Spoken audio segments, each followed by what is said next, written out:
Naquele mesmo dia, 2 discípulos caminhavam em direção à cidade de Emaús, a uns 10 quilômetros de Jerusalém. Eles conversavam a respeito de todas as coisas que aconteceram. No meio da conversa, Jesus apareceu e os acompanhou, mas não o reconheceram.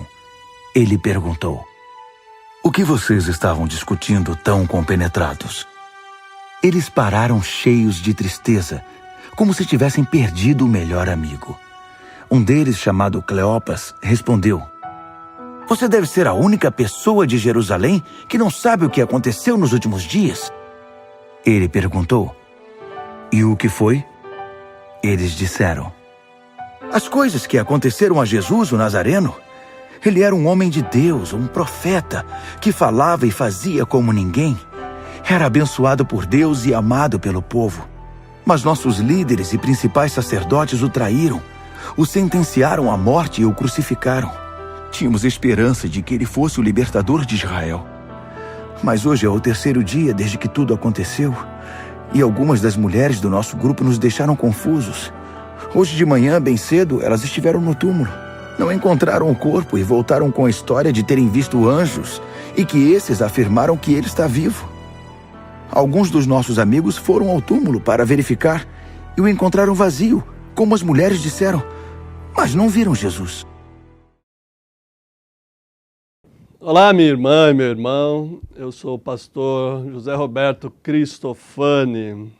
Quero falar com você sobre a pós-ressurreição. O que aconteceu depois que Jesus ressuscitou? Quais as consequências, quais os resultados e quais os encaminhamentos de Jesus ressurreto antes de ascender ao céu? Você já viu nas aulas anteriores o sofrimento de Jesus, a morte de Jesus e a ressurreição de Jesus. E exatamente nós vamos falar sobre esse período que a ressurreição traz para a vida da igreja. É o alvorecer da comunidade cristã sobre o tema que nós vamos falar. Esse despertar, esse encaminhamento de Jesus que dá aos seus discípulos e as consequências disso para a comunidade. Eu vou me basear no texto de Lucas, Lucas capítulo 24. Eu selecionei alguns versículos de um texto bem conhecido, que é o texto dos discípulos a caminhos de Emaús. E eu vou ler o trecho que vai do verso 25 ao verso 32, que nos interessa propriamente nesta aula. Vou ler na edição revista e atualizada do Almeida. Então lhes disse Jesus: "Honestos e tardos de coração, para crer tudo o que os profetas disseram. Porventura não convinha que o Cristo padecesse e entrasse na sua glória? E começando por Moisés, discorrendo por todos os profetas, expunha-lhes o que a seu respeito constava em todas as Escrituras. Quando se aproximaram da aldeia para onde iam, ele fez menção de passar adiante. Mas eles o constrangeram, dizendo: Fica conosco, porque é tarde e o dia já declina. E entrou para ficar com eles. E aconteceu que, quando estavam à mesa, tomando ele o pão, abençoou e, tendo-o partido, lhes deu. Então se lhes abriram os olhos e o reconheceram, mas ele desapareceu da presença deles. E disseram um ao outro: Porventura não nos ardia o coração quando pelo caminho nos falava, quando nos expunha as Escrituras? Esse trecho do Evangelho de Lucas é a continuação da mensagem que começa no verso de número 13, quando Jesus se põe a caminho com 2 discípulos que vinham de Jerusalém em direção a Emaús. Eles estão tristes, estão consternados, abalados, abatidos e até certo ponto decepcionados com a morte de Jesus, com o que tinha ocorrido em Jerusalém, com a morte, a crucificação, a paixão de Cristo, como nós dizemos. E Jesus se põe no meio deles e vão então caminhando os três e conversando sobre os acontecimentos. E Jesus, nesse momento de caminhada com seus discípulos, diz: por que estás tão triste? Por que estão com o coração abatido? Certamente que Jesus pôde ver no semblante dele, provavelmente cabisbaixos que vinham. Então eles perguntam: você não sabe o que aconteceu em Jerusalém nos últimos dias? E eles narram então aquilo que tinha acontecido, que vocês já viram nas aulas anteriores, a semana da Páscoa, o sacrifício de Jesus, o seu sofrimento, sua paixão e a sua ressurreição. Agora nós estamos adentrando no alvorecer da comunidade. Jesus entra no túmulo e sai ao terceiro dia, no primeiro dia da semana, com a sua luz esplendorosa. É um novo alvorecer, um novo começo para a sua comunidade de discípulos. Lucas enfatiza grandemente a importância da presença de Jesus entre os discípulos, primeiro para as mulheres e depois para esses dois e depois para a comunidade inteira de discípulos. Lucas enfatiza três elementos do alvorecer da comunidade cristã. É claro que Lucas está vendo os fatos bem depois do acontecido, mas guarda na sua memória, no seu coração, nas suas pesquisas, o fato de que Jesus tenha dito essas palavras a esses discípulos. E o alvorecer da comunidade cristã tem três marcas muito distintivas, tem três marcas que vão acompanhar a igreja desde o seu nascimento, passando pela época de Lucas e atravessando a história e chegando até nós. São marcas que nos identificam como discípulos de Jesus, como discípulas de Jesus, como comunidade pós-pascal, como comunidade do ressurreto. A primeira característica e marca desta comunidade nascente aparece nos versos 25 a 27, repetindo-se depois no 32. Aqui diz que Jesus explicou as Escrituras, expôs, interpretou e deu aos seus discípulos o verdadeiro significado. Isto é, ele abriu o entendimento dos discípulos para compreenderem as Escrituras. Ele fez uma interpretação segundo a palavra que é usada aqui. Este verbo expor significa interpretar. Jesus começa desde os profetas, Moisés e os Salmos, e vai explicando, expondo e interpretando a Escritura a partir da sua pessoa, a partir do evento da sua ressurreição. A primeira marca da igreja, da comunidade de fiéis, é a centralidade, a base na Escritura. É na palavra de Deus, é na Escritura do Antigo Testamento que está fundamentada toda a trajetória da vida de Jesus e depois do Cristo ressurreto. E essa centralidade vai ocupar a igreja nas suas leituras, na leitura devocional, na leitura pública, como, por exemplo, o apóstolo exorta Timóteo posteriormente, aos eventos aqui acontecidos, exorta o jovem pastor a fazer leitura pública da Bíblia e ensinar as pessoas. A igreja tem uma marca distinta e essa marca é a fundamentação na Escritura. Já nasce assim, está no DNA da igreja, está no DNA da comunidade, desde o seu alvorecer até hoje, a centralidade das Escrituras. Não apenas a leitura, mas a interpretação. Lucas utiliza a palavra escritura no Evangelho apenas 4 vezes.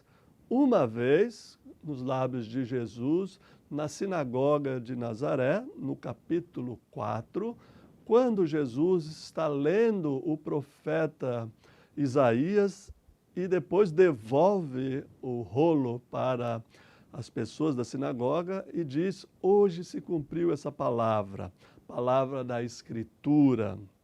Esta palavra, Escrituras, aparece 4 vezes no Evangelho de Lucas.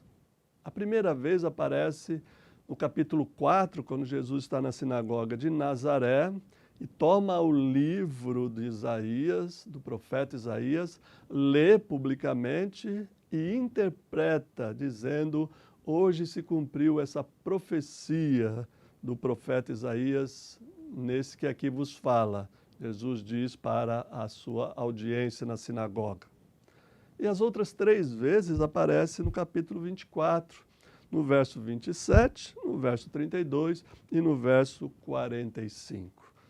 Então, meu irmão e minha irmã, este alvorecer da comunidade cristã ou da comunidade de Cristo ressurreto tem a sua centralidade na leitura, na exposição e na base das Escrituras Sagradas. Por isso o Antigo Testamento é tão importante, por isso o Antigo Testamento é fundamental para entender não apenas as palavras de Jesus, mas também a sua vida e o seu modo de ver o mundo, que a gente chama de cosmovisão. É uma cosmovisão cristã ou crística, né? No sentido de que Cristo é o mediador dessa Escritura. Então, a primeira marca, no alvorecer da comunidade, é a Escritura, e nós devemos preservá-la, assim, na sua devida importância. Não idolatrá-la, mas buscar constantemente tirar dela os ensinos preciosos, a palavra de fato que entra no nosso coração e transforma. A segunda marca do alvorecer da comunidade cristã é a hospitalidade. Jesus caminha com esses discípulos em um mundo, né, de peregrinação, e quando chegam na aldeia de Emaús, Jesus faz menção de passar adiante, ele quer seguir o seu caminho. Mas os 2 discípulos o constrangem, o convencem de permanecer com eles. E Jesus aceita, porque não aceitar um convite tão hospitaleiro desse é uma afronta. Era uma afronta na época de Jesus e ainda hoje é uma afronta você não ceder, né, ao convite, não aceitar o convite de uma hospitalidade como essa. A comunidade cristã nasce, então, sob a marca da hospitalidade, da necessidade do relacionamento de uns para com os outros. Em todo o Novo Testamento, no Antigo também, mas em todo o Novo Testamento, a hospitalidade é uma marca fundamental da igreja. Nós vemos o Evangelho de Lucas, mas também as cartas de Pedro, Hebreus, todos dizendo que somos peregrinos e que temos que acolher uns aos outros. Isso é uma marca distintiva da igreja que deve permanecer. O lugar de culto, que nós chamamos da igreja, o templo, é um lugar de acolhimento, é um lugar de hospitalidade. É a mesma função que tinha o templo na época do Antigo Testamento. O Salmo 23 é prova disso, que Deus, o Senhor, nos acolhe como hospitalidade e habitarei na casa do Senhor por um longo tempo. Essa mesma hospitalidade marca profundamente a vida da igreja. É na comunidade, no acolhimento, que se dá a comunhão. É aí que Jesus habita, é aí que Jesus está presente. Não é de qualquer forma, numa reunião formal, apenas num culto, mas na convivência mútua, fraterna, na convivência em amor, na convivência que nos permite conhecer o outro. Essa hospitalidade, esse acolhimento é uma pedra fundamental no alvorecer da comunidade. É uma marca distintiva que atravessou, insisto, toda a história da igreja e chegou até nós como uma marca importante e fundamental, da qual nós não podemos abrir mão. E a terceira marca da igreja, e essa é fundamental em todos os seus aspectos, é a comunhão. O texto diz que à mesa, quando eles estavam comendo, Jesus parte o pão e abençoa. E o que acontece? Imediatamente os discípulos reconhecem Jesus pelo seu gesto. Esta hospitalidade gera, então, a terceira marca, que é a comunhão. Os olhos desses discípulos, segundo o verso 16, estavam fechados. Eles ainda não compreendiam e não perceberam que era Jesus que estava com eles até o partir do pão. As palavras que aqui aparecem são as palavras da comunhão, são as palavras da celebração da ceia. Ele partiu o pão e abençoou. E nesse gesto, Jesus foi reconhecido. Essa terceira marca no alvorecer da comunidade cristã, pós-ressurreição, é uma marca que nós celebramos até hoje como sacramento, mas não como um rito formal apenas, mas como um sacramento que nos une em um só Cristo, em uma só fé, em um só Espírito. É interessante lembrar aqui as palavras que aparecem no Evangelho de Mateus: onde estiverem 2 ou 3 reunidos, eu aí estarei. É claro que Mateus está em outro contexto, mas pode ser aplicado tranquilamente nesta comunidade, nesta comunhão. Vem os 2 discípulos e Jesus se junta a ele, então nós temos formado aí a primeira comunidade pós-pascal, primeira comunidade pós-ressurreição. E é no alvorecer desta comunidade que nós encontramos Jesus colocado e reconhecido no partir do pão, nessa generosidade. Porque a Santa Ceia não é apenas um memorial, mas é uma celebração da presença de Jesus, as palavras da tradição cristã, até que Cristo volte. Então nós celebramos a sua primeira vinda e aguardamos, não com ansiedade, mas com confiança, a sua segunda volta. Essas 3 marcas, portanto, estão no alvorecer da comunidade cristã. A centralidade das Escrituras, a hospitalidade, o acolhimento e a comunhão e o partir do pão. Essas 3 marcas revelam a presença de Cristo. Eles não viram Cristo até se tornarem uma comunidade. Enquanto Cristo não se pôs no meio deles, enquanto Cristo não se colocou como o Senhor ressurreto e partiu o pão e abençoou, eles ainda não tinham percebido que era Jesus. E o texto fecha dizendo: não nos ardia o coração quando pelo caminho ele vinha nos explicando, interpretando a Escritura. E dali eles foram para Jerusalém. Dali eles foram anunciar o Evangelho de Jesus, a ressurreição de Jesus. É importante observar que Lucas termina o seu Evangelho com a ascensão de Jesus, diz pouca coisa sobre o envio e vai escrever um segundo volume, que é o livro de Atos, para então mostrar como essa boa nova se espalhou. Mas antes do envio, antes de começar a missão, antes da evangelização, Jesus se certifica de que o alvorecer da comunidade cristã, pós-ressurreição, tem essas marcas distintivas. Se a igreja continua firmada nas Escrituras, se a igreja continua a ser uma comunidade acolhedora, hospitaleira, se a igreja continua a ser um lugar de comunhão, de bênção e do partir do pão, do repartir do pão, então ela está apta para fazer a sua missão.